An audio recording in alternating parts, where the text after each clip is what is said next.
नमस्कार मंडळी. एक छोटंसं नाटुकलं घेऊन आलो आहे तुमच्यासाठी. नाव आहे वेटिंग रूम. वृद्धांचा तरुणांशी झगडा ही तर घरघरची कहाणी. भेटेल तो ऐकवतो आपल्या घरची रडगाणी.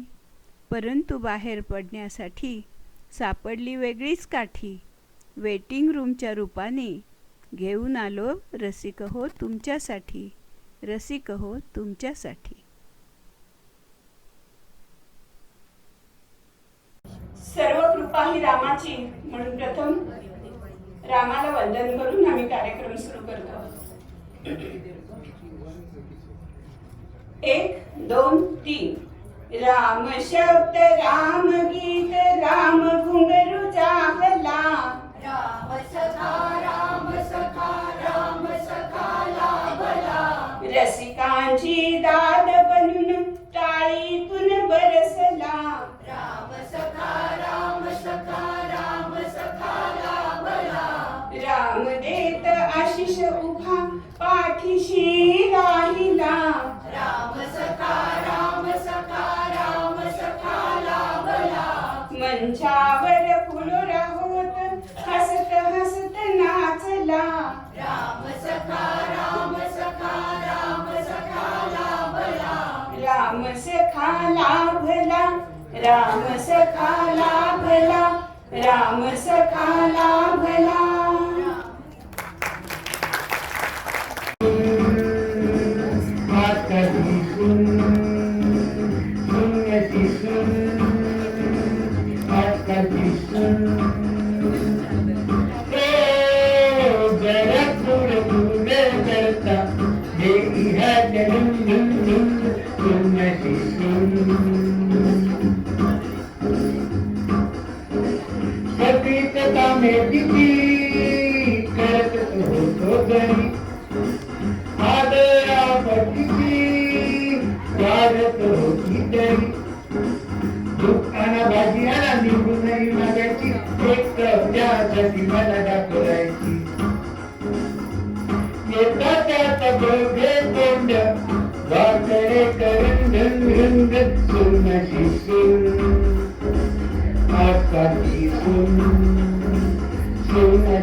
सूर्याला उद्योग नाही आणि लोकांना धंदा नाही. छान परत टाका. हा घ्यायचा असं का म्हणता आपण? सकाळ सकाळ कसं मस्त वाटत. आत्ता लोक सुरू होती आणि तुझी डेक्कन एक्सप्रेस येईल. मग तू तिला चहा देशील. पैसे न घेता सगळं भाऊ घे बा. कधीतरी आम्ही पण जवान होतो म्हटलं. पण काय रे बोललास का नाही का तिला प्रेम आहे म्हणून? नाहीतर तू प्लॅटफॉर्म नंबर 1 वर तिची वाट पाहत राहशील आणि ती जाईल 4 नंबर प्लॅटफॉर्म वरच्या चेन्नई एक्सप्रेस बरोबर. काय बाप रे, तुम्ही सीआयडी होता की काय? सगळंच माहितीये तुम्हाला. केस पांढरे काही उठात नाही झाले. आज बोल तिच्याशी. कसं बोलू आपण? माझ्या अवताराकडे पाहताय ना, सदरा पुरून करतो आणि 5 मिनिट आऊट. कॅन्टीनला किचन मध्ये तो रात्री मी उन्हाने काम केलं. अभ्यासाला लाईट आणि जागा मिळते हे परमेश्वराचे उत्तरच आहेत माझ्यावर. ती पण गरीबच आहे हो, पण धडपडते यातून बाहेर यायला. ठाऊ काय मला? हो, पण मी तिला प्रपोज करायचं म्हणजे उद्या शेजारी नागरी गेलं आणि साडीला जीवन गेलं तशात ती गत. अरे शेणात केले शेणात राहत नाही, बाहेर पडतातच की. मग तू काय असं राहणार आहेस का? शिक्षण चालूच आहे की तुझं काम करून बाहेरून? ए मुर्द्या, बाहेर कामायचं लावणी सम्राज्ञी बकुळा परमेश्वरी म्हणतात मला. तुला पातळ हिरवी कपडे घालून नाचणारी कोण नाही त्या अंगात ठेवायचं. इच्छा दे पण पैसे आहेत माझ्या बँकेत. बकुळा बँक सोबतच घेऊन फिरती नव्हता. मुरली हा घ्यायचा. मुरली आज काय काम होत नाही माझं बघ. किती वेळ बसावा लागेल वेटिंग रूम मध्ये देव जाणे. अप्पा धीर धरा, सब्र का पण छेचे भेटाने होता. बाप रे, मी येतो.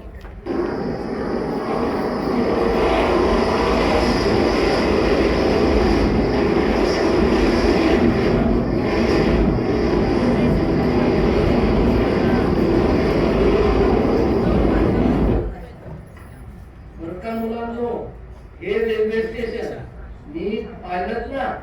उद्या निबंध लिहायचा आहे. रेल्वे स्टेशन वर 1 तास. पुंडलिका, काय लिहिशील रे तू? स्टेशनवर गुरटे चोर असतात, त्यांच्यापासून सावध राहायला हवे, नाहीतर गुरुजींसारखं आपलंही पाकिट चोरीला जाईल. काय? माझं पाकिट? कार्यानो, कोणी चोरलं माझं पाकिट? हे घ्या गुरुजी, मी चोरांकडून काढून घेतलं. तुम्हीच म्हणता ना प्रत्यक्ष अनुभव महत्वाचा. या वर्षानं पाकिट चोरण्याचा अनुभव घेतला, मी पकडून देण्याचा. तुम्ही मात्र गुरुजी सरकारच्या सूचना वाचल्या नाहीत. बोर्डवर मोठ्या अक्षरात लिहिले, चोरांपासून सावध राहा. असं. चला शाळेत, मी देतो तुम्हाला अनुभव. पोलीस पकडतात तेव्हा काय करतात त्याचा. पाहिलं का साहेब, ही आत्ताची पोर समजा आईच्या पोटातून शिकून येत्या. गुरुजी का शिकवणार हो त्यासनी? खरंय तुमचं. तुम्ही नाही शिकला या जगात जगायला आणि चिखलातल्या कमळासारखं या वासनागिरांपासून स्वतःला दूर ठेवायला. लई भारी बोलताय साहेब. तुम्ही मात्र ना. नाही होत नाही. मी तुमच्यासारख्याच या दुनियेच्या शाळेत शिकून तावून सुलाखून निघालेला विद्यार्थीच आहे. रोजच्या पोरानं आणि सुनेनं असा धडा शिकवला की पीएचडीच केली मी. आजकालच्या मुलांना चांगला कुठला पाहिजे रोज भाजी द्यायचा पाहिजे नाही हो. कुठलं पाहिजे काय? एवढा दम कुठला हो माझ्या अंगात. त्यांनीच वेदन मारलं मला जाव विचारल्यावर. माझी डायरी पडली सुनांच्या हातात. तिला डायरेक्ट बाहेरचा रस्ता दाखवला. दाढीसाठी एवढा डायरिया होते मेलीला. पण बरं का बाई, एक मारणारा असतो ना तेव्हा एक टाळणाराही असतो. एका डॉक्टर बाईंनी मला घरी देऊन औषध पाणी केलं. तिचा मुलगा मला काय म्हणतो ठाऊ घे. काय म्हणणार म्हाताऱ्यानं? आजोबाच नव्ह. तो नाही समजत मला म्हातारा. अजून घोडा घोडा खेळतो मी त्याला पाठीवर घेऊन. राहिलं तर मग काय म्हणतो तुमचा नातू या तरुण आजोबाला? रॅड आबा म्हणतो ठाऊ घे. आत्ता बघूया, घोडा घोडा खेळणाऱ्या आज्याला ते उंदीर आमच्या वक्ताला लई फेमस गाणं होतं. हा का?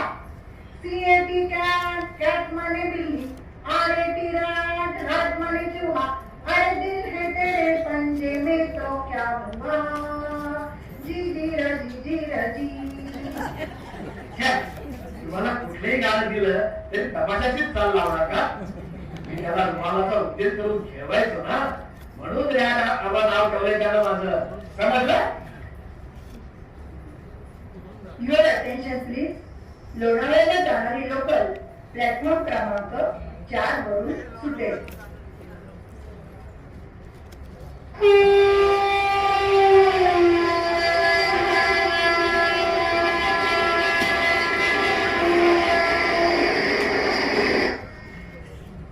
चला आता नेक्स्टचा मार्ग मोकळा. कान कोरणेवाला साहेब 10 रुपयात कान सापडून देतो. घ्या ना साहेब करून. एकदम मखमली हात आहे साहेब माझा. दोन्ही करा साहेब. माझी एवढी इच्छा करा पुरी. आज खाईन म्हणतो पाणीपुरी. तू मला बसका पाण्यात वेळ घालवू नको राजा. माझ्या सुनेनं कानात तेल घालू नये का असं दिवसातून 100 वेळा म्हणून माझे कान अगदी बधीर झाले. तू दुसरं गिरायक शोध बाहेर. ती कॉलेजची पोरं, त्यांच्या कानातून अख्खे मोबाईल निघतील बघ. बघेल तेव्हा बघेल त्याच्या कानाला मोबाईल. मारे गाजे करून उभे राहतात, पण प्रत्येक जण मोबाईलवर बघत असतोय. नाहीतर तमाशात भर सुरू करायच्या बघताना अनाउन्समेंट करते. आपापली सवड नाम किंवा म्हणून. अनाउन्समेंट करायचे का तुम्हाला ताई? काही जमत तर मराठीत बोला ना. कशाला मराठीचा पीठ बळावं लावताय? मराठी नीट जमेना आणि इंग्लिशचं वेळ काही जाईल ना. बाई दूर हो. बाई कोणाला म्हणतो? बाई नको, मग ताई, आई, माई, अहो काय हवं ते म्हणतो. बाई काही करा, मला तुमच्या घरात काम द्या. अहो मी एक कवी आहे. लोककलेवर माझं प्रेम आहे. अहो तिला उचित आवडता देण्यासाठी ती जीवाचं रान जाईल. ते आणि कसलं असतं? उसाचं, ज्वारीचा का भुईमुगाचं? काय सांगू तुम्हाला बाई. अहो जीवाचं म्हणजे माझ्या काळजाचं एक सॅम्पल दाखवतो तुम्हाला. हा ते देत मी. बोला तुमचं कागदाचं, सॉरी जीवाचं, प्राणाचं.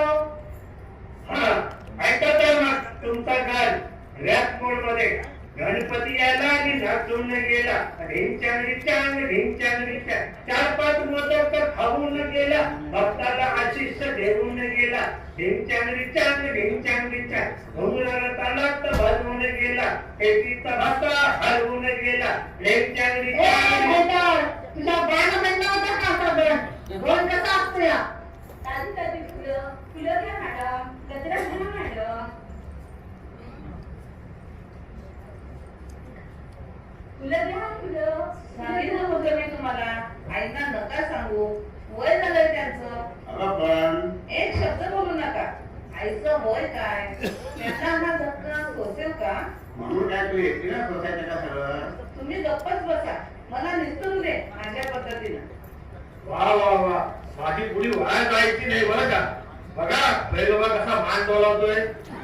जोर का गुलाब, बायकोच्या ताबाखालचं माझं. योग्य संधी मिळतात शुभ लग्न सावधान. बघाच मजा. आप्पाचे आहे. नवरा कसा असतो सांगू? अहो कधी प्राण चक्का जेवढत असतो, कधी हमाल म्हणून उंची वाहतो, कधी घराचा मालक भावतो, पण नेहमी संसाराच्या गाडीचा चालक असतो. ऐक जरा काय म्हणतात ते. मला ऑपरेशन करावं लागेल हे पटतंय हो मला. पण मी करते काहीतरी व्यवस्था. धाडकन आईंना सांगायला नको होतं तुम्ही. आता निदान एक काम करा. ऑफिस इन्शुरन्स मधून बिल भरणार आहे असं सांगा त्यांना. नाहीतर ते स्वतःचे दागिने विकायचा हट्ट धरतील. मग काय हरकत आहे? जीवापेक्षा मोठे असतात का दागिने? हो, पण ते त्यांची म्हातारपणची पुंजी आहे. उद्या देव न करो पण त्यांना काही मेडिकल इमर्जन्सी आली तर त्यांना आपल्यावर अवलंबून असल्याचा फील नको ना हो यायला. शिवाय जिजेच्या घरची स्थिती तुम्हाला ठाऊकच आहे. जिजूच्या धंद्यात सारखे चढउतार चालू असतात. त्यांना कधी गरज लागली तर मग करायचं काय? मी कर्ज घेते माझ्या चुलत भावाकडून. त्याचा सकट हप्त्यानं फेडू त्यांचे पैसे आपण दोघं मिळून. हे काय म्हणतोच ऐकतोय मी. सून अशी देखील असू शकते. आप्पा काय ते वागतात? सगळ्यांच्या तुला का वाईट नसतात हो. आता छायातच बघा ना, कितीही गायची असली कसं लाच बोलत बोला. आप्पा आता तुम्हीच बोला करू बरं. घ्या तेरे घ्या दोघांनी. माझी निवड झाली हवालदार पदासाठी. थोडे दिवस थांबा, तुम्हालाही नोकरी लागेल. त्याचं मन नाही दाखवायला. पण सध्या हा जबा पायजमा ट्राय करून पहा. अरे बापरे, माझी लोकलची वेळ झाली, येते मी. हो पण मी कसा वेळ तुमच्याकडून? तसा रोज मी चहा घेते तुम्ही दिलेला. थोडी उधारी वस्तू झाली म्हणून समजा. गंभीर का होत आहे? Bye bye. आज जा आणि कपडे बदलून काय करता तिला? नाही करणार. ठीक आहे, लोकल सुटली देखील. संध्याकाळी थांबतो कपडे बदलून.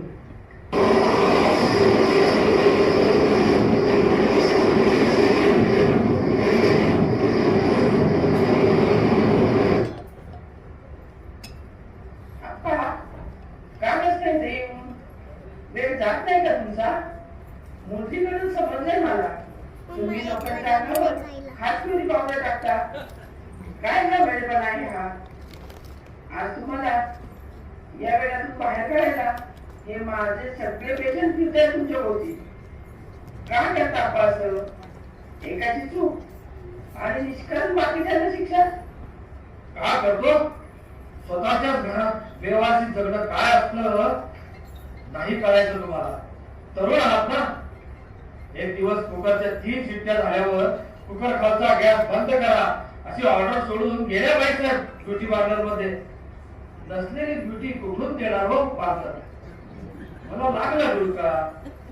मान्य करतो, नकळत वेळी आवेळी लागतो माझा डोळा. 16 शिट्टी झाली. मी धडपडून उठून गॅस बंद केला बरं, पण काय केलं असेल तिनं? काय ओरडली? त्यात नवीन ते काय? यावेळी चोरीचा आळ घेतला माझ्यावर. कणभरी भात नव्हता कुकर मध्ये. त्या दिवशी उपाशीच झोपायला लावलं मला. दोघं जाऊन हॉटेला भादोडून आले. मी काही सुचना म्हणून पाणी प्यायला गेलो किचन मध्ये आणि किचनावर दोघे धावत आले. म्हटलं चोर सापडला. काय? कुठे? वरती छताला असं 2 भाताचं कडं चिकटलं होतं.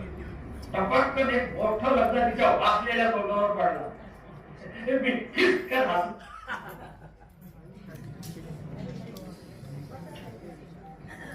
डबा पायजमा ट्राय करून पहा. अरे बापरे, दोघं जाऊन हॉटेला भादोडून आले. मी काही सुचना म्हणून पाणी प्यायला गेलो किचन मध्ये आणि किचनावर दोघे धावत आले. म्हटलं चोर सापडला. काय? कुठे? वरती छताला असं 2 भाताचं कडं चिकटलं होतं. टपटकन एक मोठं लग्न तिच्या वाचलेल्या तोंडावर पडला. मी खिसकन हसलो. मग जाम भडकली. म्हाताऱ्याला घरात ठेवलं तर मी राहणार नाही म्हणाली. तिनं केलं ते चुकच होत, पण तुम्ही करताय ते तेवढं वाईट आहे आप्पा. आप्पा तुमच्या मातीच्या प्लॉटवर मला हॉस्पिटल बांधून दिलं. केवढं मोठं मन आहे तुमचं. मग विसरून जा ना सुनेने ते काय केलंय ते. तुला गप्पा सांगतो मधुरा. आमच्या बैलोबांनी मान डोलावली आणि मला घराबाहेर जायला सांगितलं. वरच्या पोरानं हाताला धरून बाहेर हाकललं. मी मग सामान घेतो म्हणून गयावया केली. आज जाऊन बॅगेबरोबर खासकुलीची पावडर आणली आणि नांदा सौख्य मध्ये म्हणून उधळली दवाईच्या अंगावर. बसा देखो खासवर.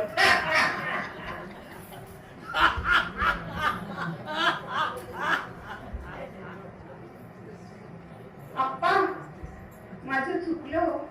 मला पश्चाताप झालाय. पण तुम्ही कुठं गेलात समजलंच नाही हो. खूप शोधलं तुम्हाला. का? माझ्या नावावरचा जमिनीचा तुकडा माझ्या बायकोच्या फोटोत लपून मी घेऊन गेलो म्हणून शोधाशोध केली का माझी? 1 इंच जमीन मिळणार नाही तुम्हाला. या वेटिंग रूम मध्ये 3 दिवस उपाशी बसून होतो मी. अखेर बेसुद्धा पडलो तेव्हा या मुलीनं मधुराला बोलावून आणलं. मुली सारखी काळजी घेतली तिनं. रक्ताचं नातं नसून सुद्धा आज आठवला तुम्हाला बाप. अप्पा राजू रोज विचारायचा आजोबा कुठे गेले, आजोबा कुठे गेले म्हणून. मी त्याला थाप मारली, तीर्थयात्रेला गेले. एक दिवस तेव्हा तो हात जोडून म्हणत होता, मीही मोठा झाल्यावर आई बाबांना तीर्थयात्रेला पाठवणार, येत राहतील ते. माझी आठवण नेहमी येणार नाही त्यांना. मला जाणवलं आम्ही म्हातारे होणार आहोत. असं मग माफी मागा माझी, पाया पडून. कल्याण वस्तू अप्पा हात तुझे